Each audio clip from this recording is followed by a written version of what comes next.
Hello everyone, welcome back to another YouTube episode. Sunny Coast 70.3. It is Wednesday after the race and I stayed after the race in Sunny Coast on Sunday night and then drove back 14 hours to Canberra. So I'm home for 10 days now before I head out to Kona, which will be 2 weeks before the race, to hopefully get the final heat adaptations going and then just get used to the big island life. But I'm going to talk a bit about Sunny Coast and how it went for me, and I finally got on the bloody podium in third place after my last one was Texas last year, but that was like 18 months ago. Yeah, it was so nice to kind of get that monkey off my back. Not that I was necessarily going there to like get on the podium, but it was more about going through the process of racing and just going through the motions and testing some stuff out before Kona. But yeah, it was really nice to get on the podium. So in terms of how the race went for me, race morning was fine. I woke up at like 1 o'clock and then I swear I didn't go back to sleep I didn't go back to sleep at all until my alarm at 4 a.m. But I actually made it down to transition in a reasonable time. I wasn't the last one in there for once. And yeah, I got all set up, managed to have a pretty decent swim warm up, which definitely makes a difference for me. And I saw my coach Liz, she came and watched and saw her on the beach at the start, and she was like, okay, like just make sure like when you're running in that you do a couple of dolphin dives and you know you get your entry right. And I was like, yeah, I'll be right, no worries, easy peasy. And then lo and behold, what do? I'm running into the water and I literally I don't know if I tripped or just dove way too early, but I essentially just like belly flopped on I tried to dive in basically half a foot of water, so you can imagine how well that went. Anyways, I did a couple of like pretty crappy dolphin dives, to be honest, so I felt like I was way at the back, which was like obviously pretty annoying and also a bit silly on my part, so sorry coach. But then thankfully I just tried to stay calm and stay relaxed, and yeah, so I was like pretty far back getting to the first buoy, which is about 200 meters out. And then we turned the buoy and managed to go around a few people and get on some feet, which was great. And I just kind of stayed on them. I had no idea where I was because I had such a bad start. So I thought I was probably not going that well. The feet that I was on, it felt like it was like pretty hard, but sustainable. And then so the swim course there is just a rectangle. And I'm swimming out, we're swimming, and at the top end of the course there's like a pink turn buoy. And I'm like, where the hell is this turn buoy? I swear we were sitting in a straight line, and then I look up and it's like, I don't know, like 150 meters that way. So all of us are swimming out that way.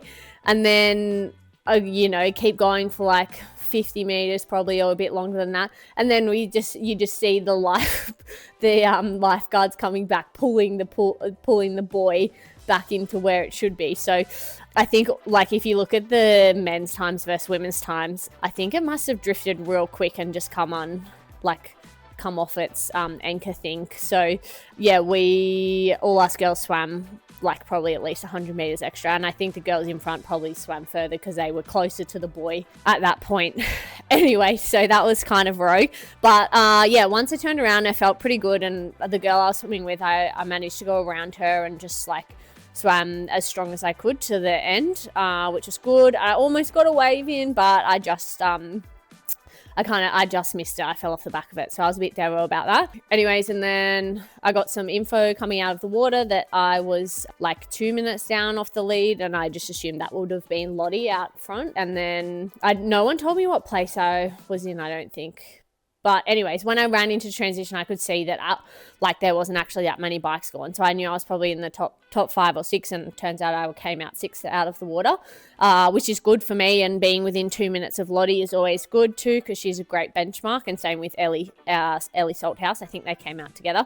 Anyways, and then I kind of fight-assed around in transition trying it, because one thing I've been trying this year is I've been swimming with my tri-suit folded down, which I think has made a big difference to like me feeling more relaxed in the swim. But I was fight-assing around trying to get the zipper done up for like a good 30 seconds. So I came into transition with another girl and she was already out and gone, but that's all right. Yeah, I just kind of thankfully got on the bike and my legs felt good, pretty good, like straight away, which was such a nice feeling because literally every race I've done this year, I've got on the bike and my legs have felt like absolute trash.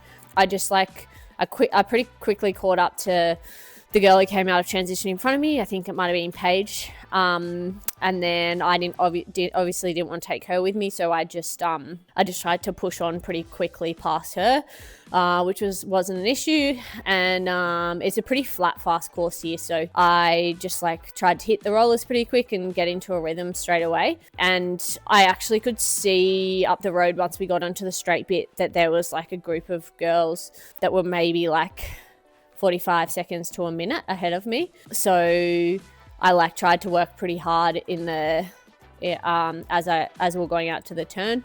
So in like the first 15-20 Ks to get up to them.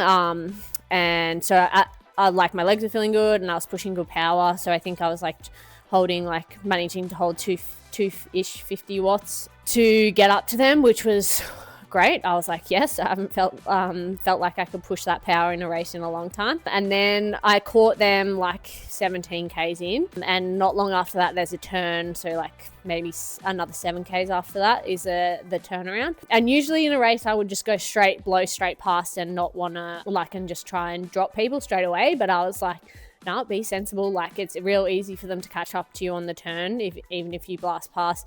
So I just sat on the back of them, on the back of that group. There was 3 of them with Chloe Hart on the front. Yeah, I just sat on the back of that group until we reached the turnaround. So for like about 10 minutes, and it was so good. I was like 20 meters back. Like I was hanging back pretty far, and it was still so much easier. So now I understand why people always want to ride in groups. Like my power was literally like 200 watts sitting, and I would have been easily 15 to 20 meters behind. So that was kind of crazy. But yeah, at that turn, I could see that like I always look at my Garmin to kind of see how far people were ahead of me, and I could see that Ellie was like about 2 minutes 2:15, so I knew that and Lot wasn't far behind her, so I knew that I hadn't really lost any time on the bike, if that makes sense. But as we hit the turn, I saw that Amelia was like not that far behind, probably only a minute behind, and I know she's a really good rider, so I knew I had to get my skates on. So anyway, as soon as I hit the turn, I basically went around and went to the front of the group and like pretty much attacked, because I was like, I don't want anyone to come with me. So I tried to I pretty much held like 200 or 300 watts for like a couple of minutes and then settled back down into like 260 watts. So I rode like 260 watts for 10 minutes or a bit more wattage than that. And that was good because that kind of made sure everyone was like, no one could hang on. A couple of the girls after the race said to me they tried to go when I went, but they were it was a bit hard, so that was kind of good to know, and my legs felt fine doing that. And then I just kind of tried to keep pushing on the rest of the bike. I think I probably slacked off a little bit in some sections, maybe because I felt like I wasn't making up any ground on Ellie. Like at all the turns, again, like I could see I was pretty much holding the same, distance and time to her. I was making up a bit of time on Lot. And yeah, the rest of the bike was pretty uneventful, to be honest. It was really fun because I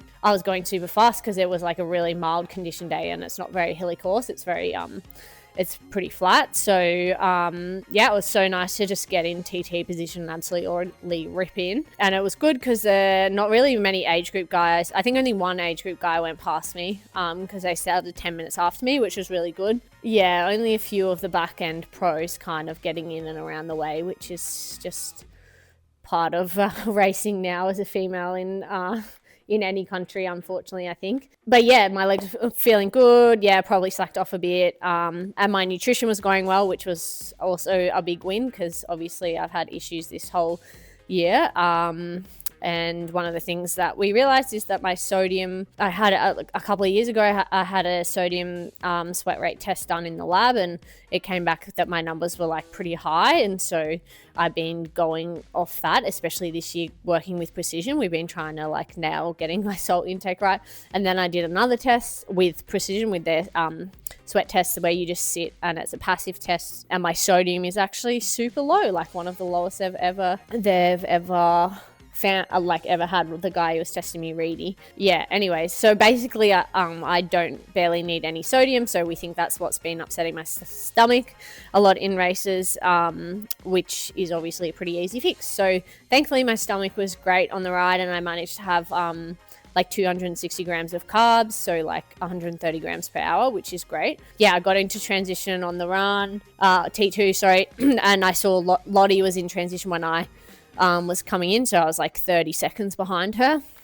And then I started out on the run, and I felt like okay, not amazing, like I didn't have that pop in my step that I feel when I know I'm gonna have a good run, but I just tried to like tell myself, I was like, just try and keep the first lap easy, like I'm kind of in the middle of an Ironman build here, so we didn't really do much taper for the race, so I knew that the run was probably going to be the hardest of all of them, also just because my running's been going okay, but not as well as what I would have liked it, and I haven't really been able to do any speed work because of my injury stuff. So yeah, anyways, I just started out and I felt good like the first 6-7 Ks, and I was actually making a tiny bit of inroads on Lottie, like slowly. I think I got probably within 20 or 15 seconds of her, and then literally there's on the each lap there's like a hill you have to go up and down, so it's like kind of 800 meters up and same down the other side. It's at the end of the first lap, anyways, and so we went up that hill, and that, I don't know why, but that really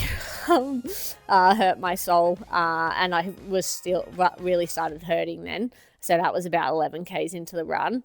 And I just, I did not start. I had a really rough patch from like 11 Ks to 16 Ks where I felt like pretty crap. And my coach Liz was like, how are you feeling? But she could see. She was like, yeah, I could tell by your face that it was, that you were not having a good time after like 10 Ks. But good news is I still was able to have all my nutrition, which was great. So I think I had... What did I have? I had 150 grams on the run, which is great.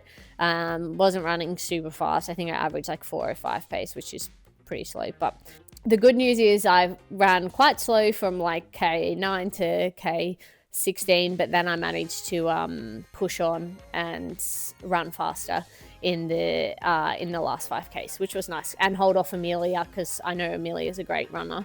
Yeah, I was just kind of holding on for dear life at the end, hoping I wouldn't get fourth again, because if you follow me for a while, you know I'm very good at getting fourth places. But yeah, that's pretty much it. Very happy to get on the podium, spray some champagne on the girls, but we're back home now basically, and it's still straight back into the Kona block and back to work. So thanks for following along. Where the next episode we're probably going to be in Kona, so that'll be fun to show you all what it's like over there.